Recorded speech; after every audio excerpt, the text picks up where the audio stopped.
What's up, guys? This is Supernova106. Sorry that I didn't read last time. Didn't have my mic and stuff, and I have it now.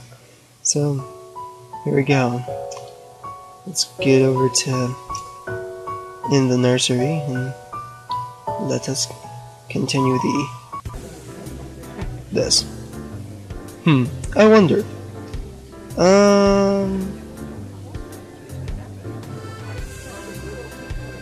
I'll ask about your deafness. Shizune intrigues me, and I kind of want to ask something about her. But I can't actually ask someone something about that person. But I can't really ask about something that personal, can I? I can't come up with anything else to ask, so I just focus my mind on food while the girls talk between themselves. Misha and Shizune send back and forth very animatedly, throwing sideways glances at me, but Misha refrains from translating. Maybe they're talking about the secret girl stuff or something. Dots. I quickly notice a conversation inside is not enough to fill the silence. We arrive in the classroom early, but we're not the first. That dark-haired girl I noticed before slumped over her desk in the last row. She jumps a little when Misha crashes into the room with the elegance of a rhino. She shrinks deeper into her seat. I can feel her tension all the way from here, as if she were slowly turning into stone just from our presence. Misha and Shizune either don't notice or don't mind it, as I walk directly past her to their seats and begin to converse. I'm left wondering about her, even when the classroom slowly fills with other students, and finally, the teacher. Getting into the rhythm of school feels strange. It's as if my brain remembers how this is done, but my body doesn't. Towards the end of the class, I start yawning and counting the minutes left. I shouldn't be this tired on my first day of school. Maybe it's the long time spent in the hospital that made me like this. I'm even feeling physically weak and lifeless. Before long, the final bell rings. School is finally over for the day. Beside me, Misha and Shizune are having a short conversation. After a bit of deliberation, Misha turns to me. Dots. Unfortunately, we can't stay and show you around today, Hichan. We got to hurry already, since there's a lot of work for us to do. You'll find your way around here, I'm sure of it. Ah, wait! The teacher said I had to see the nurse. Where do I have to go? Is that so? We can at least show you that much. Come on, the nurses have their own building, so we have to go outside. We join the flow of students making their way down the stairwell outside, with the girls pointing out other senior classrooms in the same hallway as ours. When we get outside, the girls make their way to the smaller building right next to the school. It's built in the same style, so it looks like it's actually part of the main building. This is the auxiliary building here. There's a lot of official important stuff inside, like the Yamako Foundation office and all the nurses' offices. They even have a swimming pool. How is that official? Don't be silly, Hichan. It's for physical therapy, of course.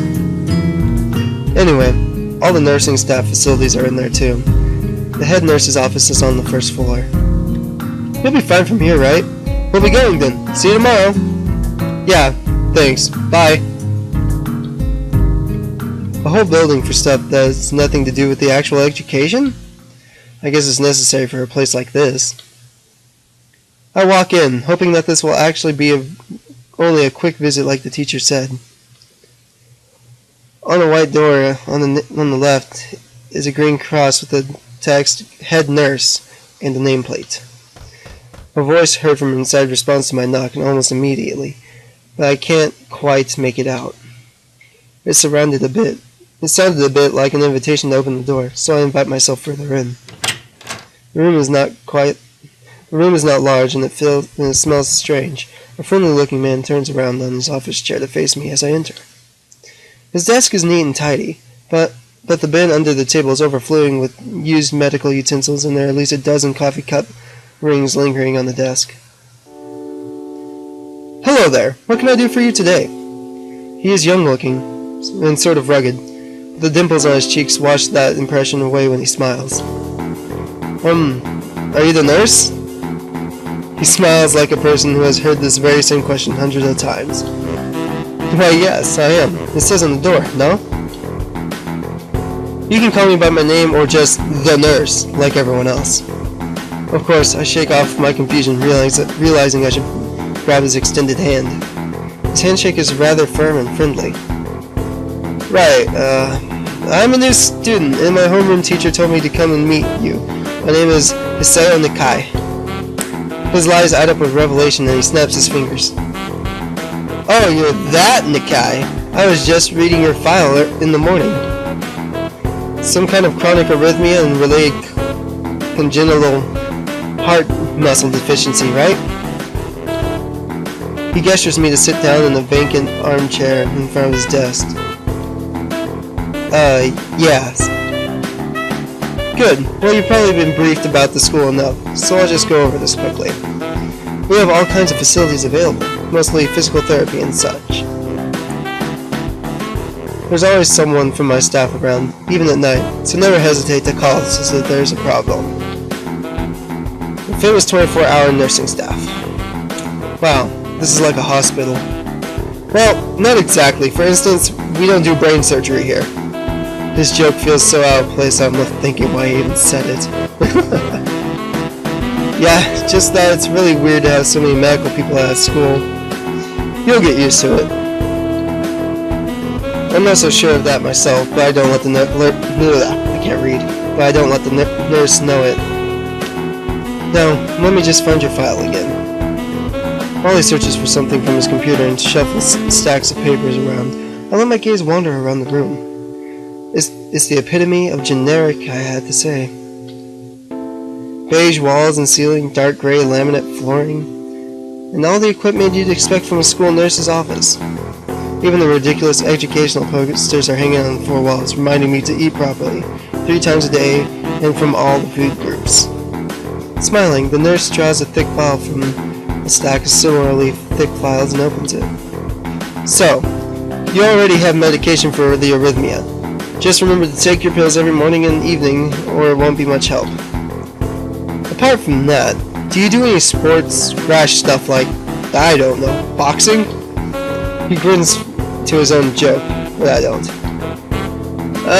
Well, I played soccer occasionally with some classmates.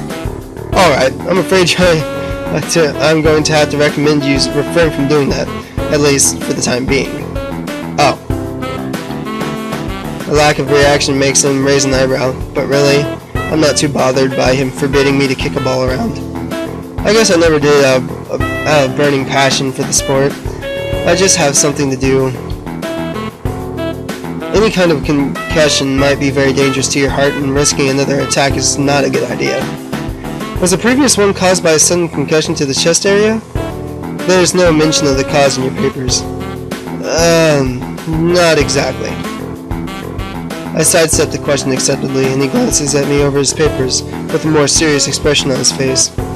Still, you need to keep your body healthy, and some exercise would do you good. We have physical therapy and such available, as I said, but I don't think you really need such heavy measures. Just get some light exercise regularly. Brisk walls or even light jogging, jumping rope, that sort of thing. Swimming, maybe? There's a pool here. So I was told. You were? Very good.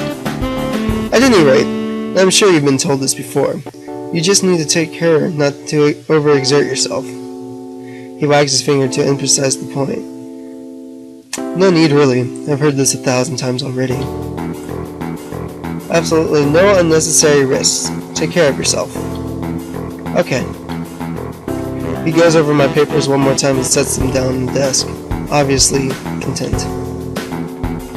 Good, that's it then. Come meet me if you ever need something. I'm ushered out the door before I even realize it. A quick visit indeed. I end up standing in front of the main building and the auxiliary building, although to my eyes, they look one and the same. It's the first real look I get at the other students, so I watch people come out of the school, going towards the gate or the dorms. Everyone seems to know where they're going. and I still keep thinking that most of them don't look too special for being students at a special school. Then again, neither do I. Does that make me one of them? One of us? I should go somewhere too, to prevent me from getting lost. It's around dinner time. I feel tired instead of hungry.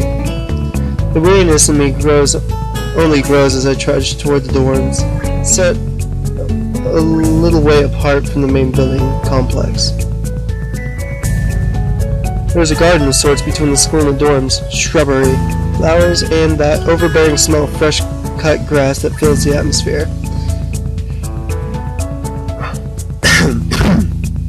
Oh, sorry. It dawns on my tired mind that the smell feels novel because I haven't been outside at all for so long. The dorm building is big and made of red brick. Like the others, it feels way too pompous for what it is, so I push forward, going inside. It takes more time than necessary to fish out the key that was given in my pocket. Room 119. Despite the ornate exterior, the inside of the dorm is fairly new, functional, and boring. Just like in the main building, the halls and doors are wide to accommodate wheelchairs. The same goes for the elevators at the ends of the hallways. I poke my head around the corner of the common room door. Inside, a few students are watching the television. One nods and gives a quick hello before turning back to the TV. Seems that only the girls around here are sociable. I suppose that's perfectly fine with me. Player.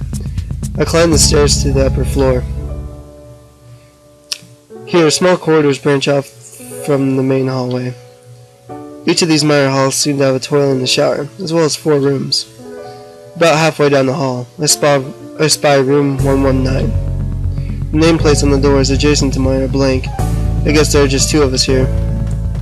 Light shines from below the door of room 117, so I knock lightly. Wow. Hello. Is anyone home? From inside I hear a few movements, and then the clicking of way more locks than I thought these doors had. After a moment, the door squeaks open. A bespectacled boy is standing in the doorway. He is looking at me very intently through his extremely thick glasses. Who is it? Blind? No, at least not completely. Why would he have eyeglasses if he was?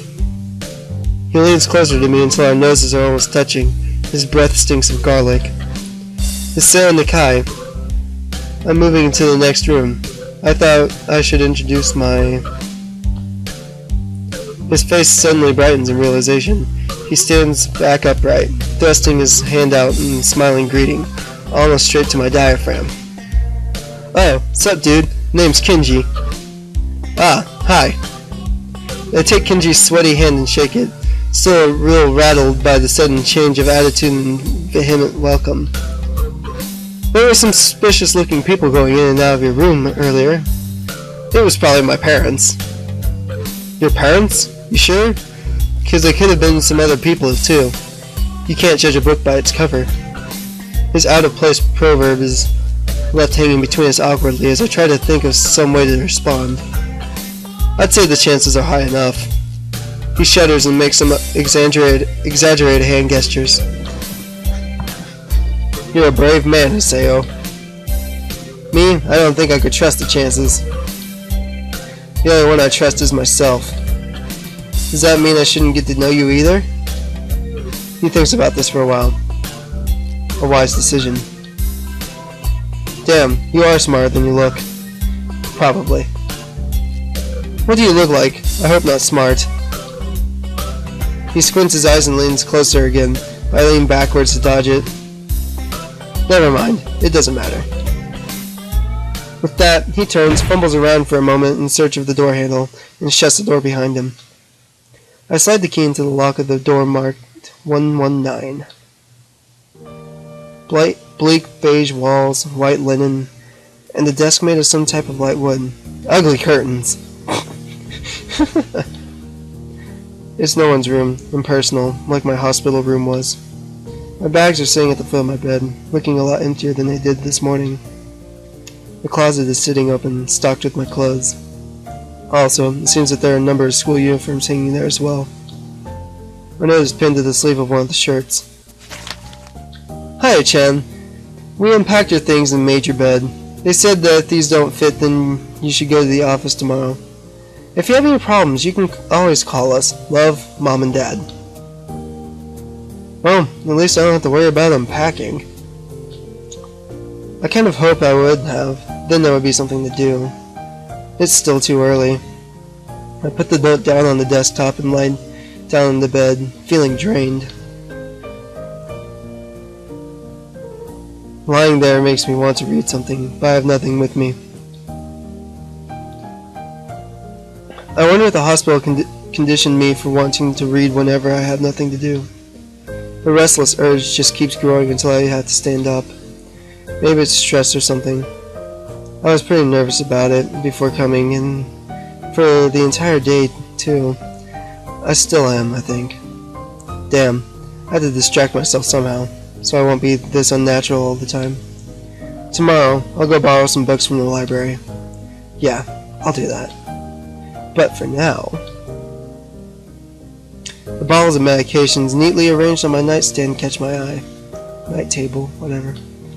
I pick up one and shake it just to hear the contents rattle inside, then read the glued-on pharmacy label.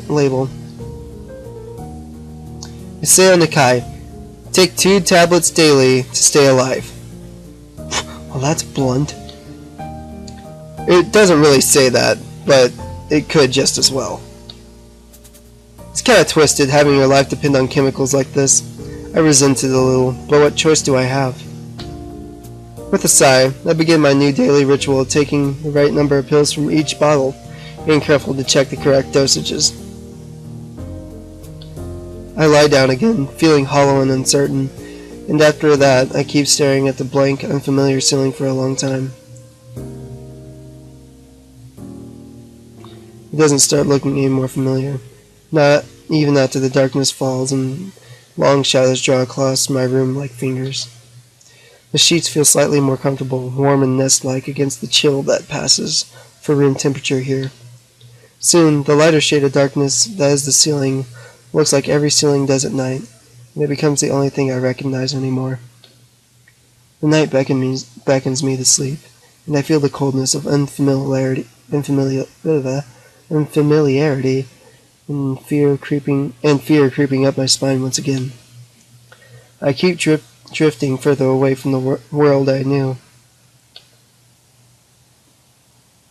Sleep.